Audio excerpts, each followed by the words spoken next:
Hello and welcome to the last videos in Module 5 about applying the CEFR in teaching reading at levels B1 and B2. In these videos, we will help you to apply the CEFR descriptors for reading skills at B1 and B2 levels in assessing different reading tasks. Before we start, let's have some revision of the descriptors for reading skills at B1 and B2 levels. Okay, as you may remember, the typical features of the reading task are setting, actions, what it understood, source, restrictions, and linguistic range at these levels. To remind you about these features, setting means the situations or surroundings where an event takes place, while actions mean the tasks that readers at this level can perform. As for what it understood, it is whether students can read significant points or relevant information, and the source of the reading is the type of written language they can understand. Restrictions mean the limiting condition that ensure the understanding of the reader at that level, say whether they need repetition or do they need signposts or markers. Finally, linguistic range is grammar and vocabulary structures that expression students read and understand. Alright, now note down the features of setting, action, what it understood, source, restrictions, and linguistic range that learners at B1 and B2 levels can read. Okay, here is the table are the typical features of the reading tasks that students at these two levels, B1 and B2, can read. The first difference is the range of topics they can follow. As for B1 user, they can get across what they want, not just their everyday situations, such as job-related topics, as long as these topics are of their personal interests. Some topics of this type that can be named are media and communication, natural life, leisure activities, education, books, and literature. Quite on the contrary, language users at B2 level can read topics of all fields, from familiar to unfamiliar topics, from concrete to abstract, from social to academic and professional ones, except for some highly specialized texts. Can you name some topics that B2 students can understand? Yes, they can follow such topics as media, news, lifestyles, and current affairs, cultures, arts, and some scientific developments. With regard to the type of information users at these levels can read, although both B1 and B2 students can follow significant points and understand the main points and relevant information of the text, still, for the details of what is understood, there is a big gap.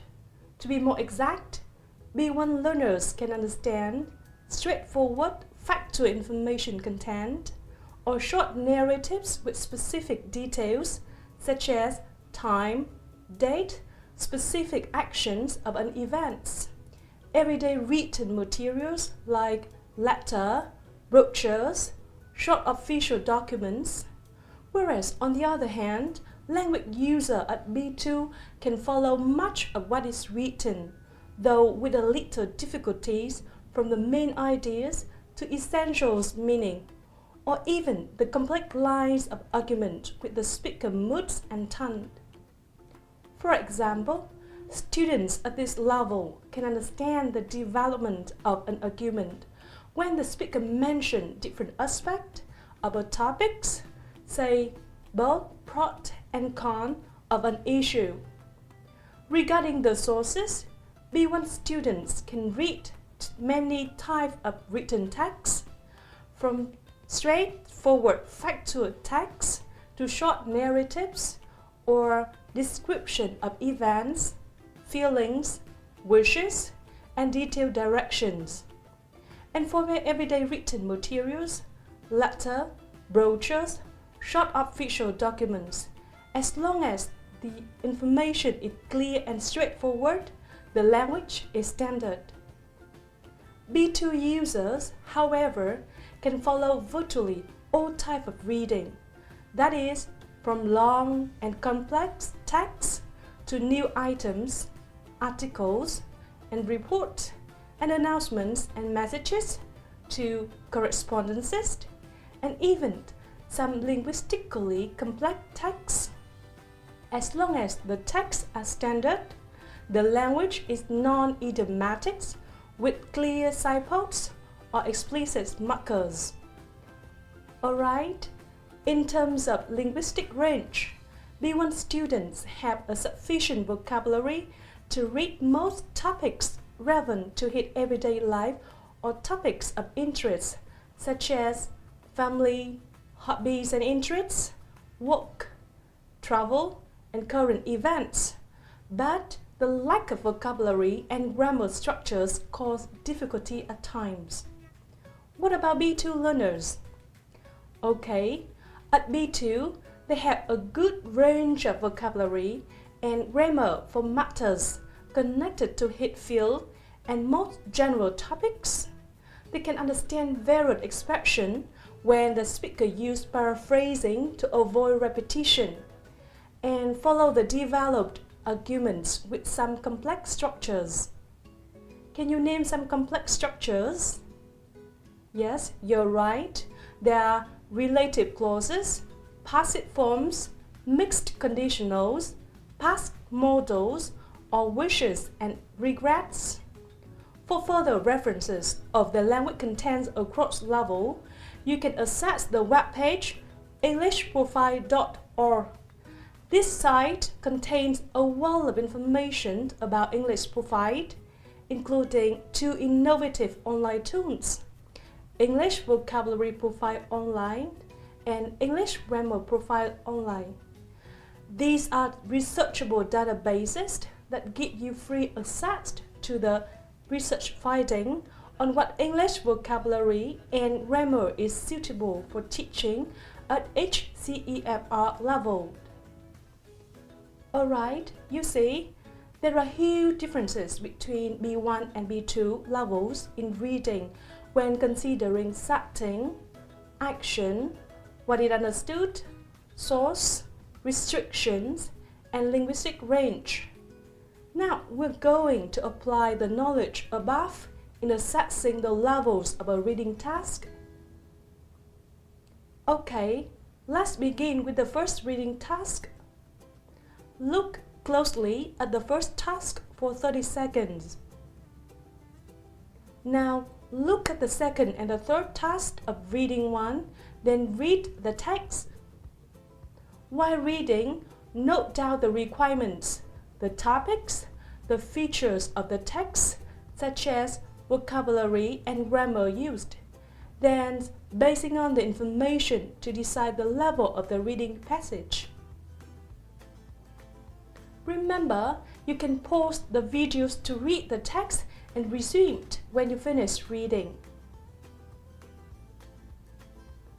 Okay, what can you see from the reading task? Yes, this is a text about different pieces for advice of students in order to help them to find and apply for their ideal job. This topic is definitely familiar and of their personal interest.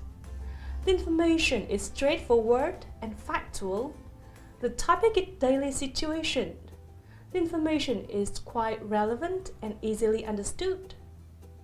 About task types, the test items are checking understanding of the significant point or main ideas. While for the first reading task, matching heading, students are supposed to understand the main ideas of each paragraph in order to complete this task. As for the third one, most of the test items are details, such as what can students do, what kinds of qualities they need.